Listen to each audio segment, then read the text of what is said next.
Welcome to KTalks. Chandrababu Kissik మోడల్ని ఎంచుకున్నట్టు కనబడుతున్నారు. మళ్ళీ 90s నాటి చంద్రబాబును మీరు చూస్తారు అని చెప్పిన మాటలు ప్రచార వ్యూహంలో మాత్రం ఖచ్చితంగా నిజమవుతున్నాయా? ఇప్పుడు ట్రెండ్ చూస్తుంటే ఇలాగే అనిపిస్తుంది.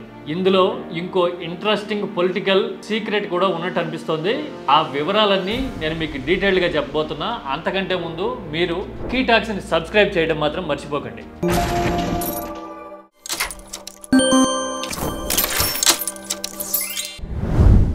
చంద్రబాబు ప్రచార వ్యూహకర్త మారారా? కావాలంటే చూడండి. మెకానిక్ షెడ్లో చంద్రబాబు, బడ్డీ కోట్ మహిళతో మాట్లాడుతున్న చంద్రబాబు, గేదెల కోసం దాణా కలుపుతున్న చంద్రబాబు. మామూలుగా ఇంత వేరియేషను, ఇంత వెరైటీ ఎన్నికల సమయంలో చూస్తూ ఉంటాం. ఇప్పుడు ఎన్నికల హడావిడి లేదు, నిజానికి ఆ సీజన్ కూడా కాదు. కానీ చంద్రబాబు ఈ వినూత్న పంథా ఎంచుకున్నారు. ఎందుకోసం అని కొంచెం డీప్గా స్టడీ చేస్తే ఒక విషయం అర్థమవుతుంది. ఇలాంటి కాన్సెప్చువల్ ప్రమోషనల్ మోడల్ని సింబాలిక్ అడ్వర్టైజింగ్ అంటారు మార్కెటింగ్లో. అంటే ఒక ఆబ్జెక్ట్ను చూపిస్తూ ఇంకొక సబ్జెక్ట్ని ప్రమోట్ చేయడం.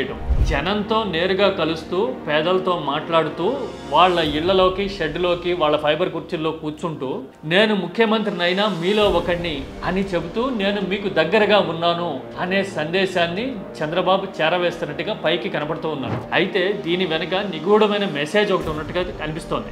ఏపీలో అధికారంలో ఉన్నది కూటమి ప్రభుత్వం, టీడీపీ, బీజేపీ, జనసేన కూటమి అనే ప్రచారం పదే పదే కనిపిస్తూ ఉంది, వినిపిస్తూ ఉంది. ప్రతి అడ్వర్టైజ్మెంట్లోనూ అది చెప్పాల్సి వస్తుంది. కానీ అల్టిమేట్గా ఇది నా ప్రభుత్వం, నేను నడిపిస్తున్న ప్రభుత్వం, నేను మీ చంద్రబాబు నాయుడిని అని చెప్పడానికి చంద్రబాబు ఈ పంథాన్ని ఎంచుకున్నారు. ఒకవేళ పూర్తిగా హామీలు నెరవేర్చిన సమయంలో, జనం ఎదురు చూస్తున్న సమయంలో పబ్లిసిటీ ఏదైనా అలాంటిది చేస్తే విమర్శలు వచ్చే అవకాశం ఉంటుంది. అందుకోసమే చంద్రబాబు పర్యటనల్లో భాగంగా ఇలాంటి కిసిక్ మోడల్ని ఎంచుకున్నట్టు కనిపిస్తోంది. 90sలో అంటే 95, 96 సమయంలో కూడా ఇలాంటి విధానాన్ని అనుసరించారు.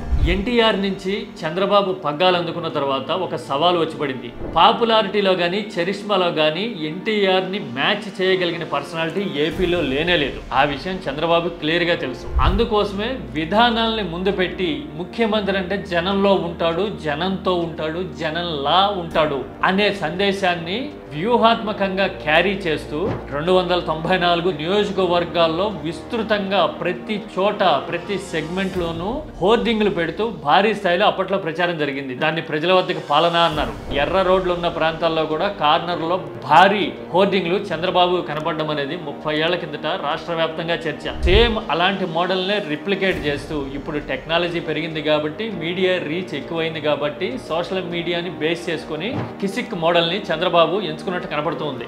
అయితే ఫోటోలు దిగితే, పబ్లిసిటీ చేస్తే మార్పు వచ్చేస్తుందా అని చాలా మంది అనొచ్చు. ఇక్కడ ఒక వ్యూహాత్మకమైన విషయాన్ని దృష్టిలో పెట్టుకోవాలి. ముఖ్యమంత్రి విచక్షణ ప్రకారం స్పెండ్ చేసేందుకు ప్రత్యేకమైన నిధులు, కేటాయింపులు ప్రభుత్వంలో ఉంటాయి. సీఎం రిలీఫ్ ఫండ్ లాంటివి. అలాంటి నిధులతో ప్రత్యేకంగా సహాయం చేయడము, లేదంటే పేదలకు ఇళ్ల నిర్మాణం చేయడము, అర్హత ఉన్న వాళ్ళకి, సాయం కోసం ఎదురు చూస్తున్న వాళ్ళకి సహాయం అందేలాగా చేయడము, ఇలాంటి 1-2 ఇన్స్టెన్సెస్ చేసిన తర్వాత ఈ ఫోటోలని, ఆ ఇంప్లిమెంటేషన్ ని బేస్ చేస్తూ చంద్రబాబు రంగంలోకి దిగారంటే ఇలా మార్పు వచ్చేస్తుంది అని చెప్పడానికి దీనికి ఫర్దర్ కంటిన్యూషన్ కూడా ఉంటుంది. అందుకోసమే detailed, in depth campaign strategy ఇది. చూసే వాళ్ళకి నిజంగా ఇదంతా ప్రాక్టికల్ గా జరుగుతోంది అనే అభిప్రాయం కలగడానికి ఎక్కువ ఆస్కారం ఉంటుంది. అందుకోసమే చంద్రబాబు ఈ పంథాని ఎంచుకున్నారు. ఇది సినిమాల్లో జరిగినట్టు ఒక నాయకుడు ఆ ప్రాంతానికి వెళ్తే మార్పు జరిగిపోతుందా అని ఎవరైనా క్వశ్చన్ చేయాలి అనుకుంటే ఇదిగో ఇక్కడ ఇలా జరిగింది అని చూపించి వ్యూహాత్మకంగా కౌంటర్ చేయడానికి అవకాశం వస్తుంది. చంద్రబాబు ప్రచారంలో ఉన్న విభిన్న కోణాన్ని మీరైతే ఎలా చూస్తారు?